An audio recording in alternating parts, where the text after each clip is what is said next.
What's up, everybody? Welcome back to another video, and today we are reacting to his Asian story. So let's get right into it. And basically what it is that it's his story and he's Asian. So yeah, let's just get right into it. The first one is the plate said help me. I was hand washing the last plate when I washed away the dirt and saw a message. Help me. I froze. Who could have left this? There are only 4 people in our house. My mom, my dad, my brother, and me. And whoever wrote this had left it specifically for me. We all had our own days to wash the dishes. Mine was Monday. So whoever wrote this must have known I'd be the one washing this plate. But why leave a message on a dish? Why not just ask me directly? Then I remembered my brother. He was supposed to come home from a school trip 3 days ago. It had been a week. Whenever I asked my parents where he was, they always said the same thing. His trip got extended. I believed them, but now I wasn't so sure. My brother wasn't just my brother. He was my best friend. We played every game together. He'd sneak me snacks when our parents weren't looking. Whenever I was scared, he'd tell me everything was going to be okay. And now he was gone. I looked back at the message, help me. What if this was from him? But how? He wasn't even home. Unless he was. My parents had one rule I'd never been allowed to break. Never go into the basement. They told me I couldn't go down there until I started high school. I never questioned it. But suddenly, I wasn't thinking about the rule anymore. I was thinking about my brother. I walked toward the basement door. It was locked. I stared at it for a few seconds. Then I took a deep breath. Whatever was behind that door, I had to find out. I grabbed the vacuum cleaner. It was the only thing I could think of using as a weapon. Then I swung it against the door. The lock broke. I rushed down the stairs. I'm here to save you. And then I saw him. My brother was lying unconscious on the floor. My heart stopped. I dropped the vacuum and ran toward him. Wake up! I shook his shoulder. His eyes slowly opened. You actually got my message. I nearly started crying. Then he told me everything. He hadn't been on a school trip. Our parents locked him in the basement because his grades were too low. They made him study down there all day and night. He was allowed food, but never allowed upstairs. And we both had no phones, no way of contact. So he waited for the one day he knew I'd be washing dishes, Monday. He took a stone from the basement floor and scratched the message into a plate. Then he covered it with food stains so our parents wouldn't notice. I grabbed his arm and helped him toward the stairs. We were almost at the top when I saw someone standing there. My dad. He was staring directly at us. And what do you think you're doing? I stood in front of my brother, saving him. My dad's expression changed. Well, he grabbed the door. Now you're going to need someone to save both of you.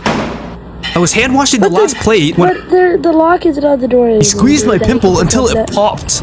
I made my bully regret it. Let's go. He squeezed my pimple until it popped. The whole class laughed. Pizza face. That's what they called me. Every single day. My bully would grab me by my hair, pull me in front of everyone, and say, look at his face. He'd fix his hair and smile at himself. Then he'd poke my stomach and look at his belly. I hated the way I looked. And honestly, I blamed my parents for it. Growing up, my mom would put 4 scoops of rice on my plate. That was completely normal in our house. But I started looking into what I was eating and realized I was eating way more than I should be. So I decided I was going to change. Because next month, I had the 100-meter race against the bully. I stopped eating 4 scoops of rice and started eating more chicken and broccoli. Every morning I ran before school, every single day. And at school, nothing changed. My bully still grabbed my hair, still pointed at my face, still made everyone laugh. But I never said anything. I just kept training. Not yet. Then, race day arrived. I stepped onto the track. My bully was in the lane beside me. He looked me up and down. You may have lost some weight, but you're still the same loser. I said nothing. I just looked forward. The teacher raised the starting pistol. Ready, set.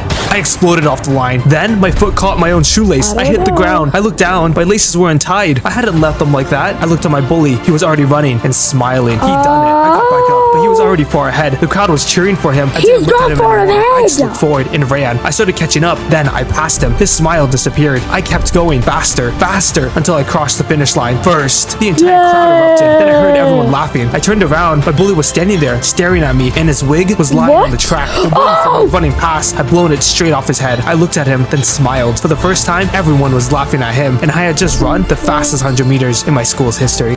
He squeezed my pimple. Wow. Every student in my class collapsed around me. One after another, they dropped to the floor. The gym was filling with smoke. Kids were coughing, gasping for air. And somehow, I was still standing. But our gym teacher wouldn't let us leave. Nobody's leaving until we finished the 12-minute run test. He locked the doors and kept the key around his neck. There was still 5 minutes left. Can't you see what's happening? People are going to die. He didn't care. We're finishing the test. Nobody was running anymore. They were barely conscious. And somehow, the smoke barely bothered me. Then I realized why. Every morning, my dad smoked a cigarette right in my face while while we ate breakfast. Ever since my mom died, he started smoking and never stopped. I'd smelled it for so long, I'd become used to it, but I wasn't immune. If I stayed in the smoke too long, I'd go down too. I looked at the key around his neck. I couldn't overpower him, so I looked up. There was an air vent right above his head. If I opened it, more smoke would pour into the gym, but I had an idea. I set a 5-minute timer on my watch. If I couldn't get everyone out before it hit 0, I'd probably collapse too. I opened the vent. More smoke poured in. The teacher coughed, stumbled, and collapsed. I grabbed the keys, 4:32. I unlocked the doors and carried the first student out. Then I ran back, 3:41. Another student, then another, 2:56. My lungs started burning. My vision became blurry, but I kept going. 1:48. One more student. I grabbed them and carried them toward the door. 37 seconds. My legs were shaking. I could barely breathe, but I wasn't stopping. 9. I carried the last student outside. 3. I collapsed, but everyone else was safe.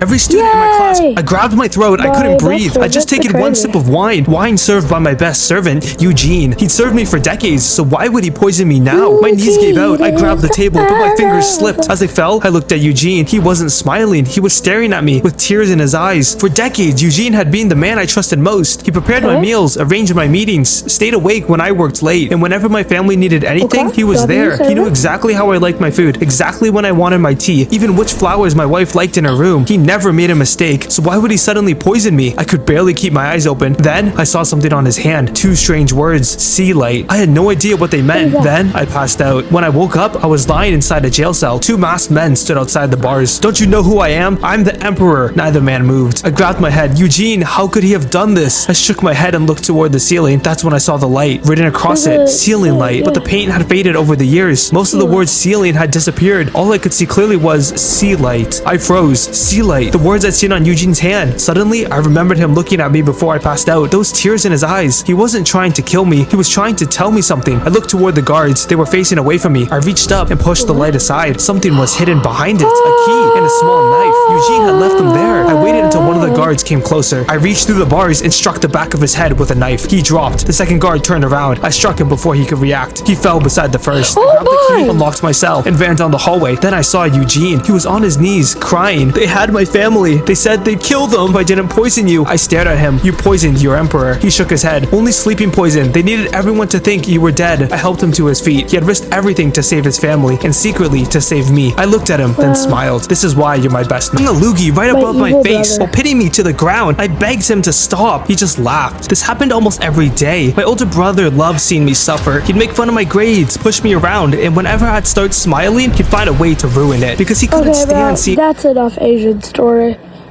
See ya.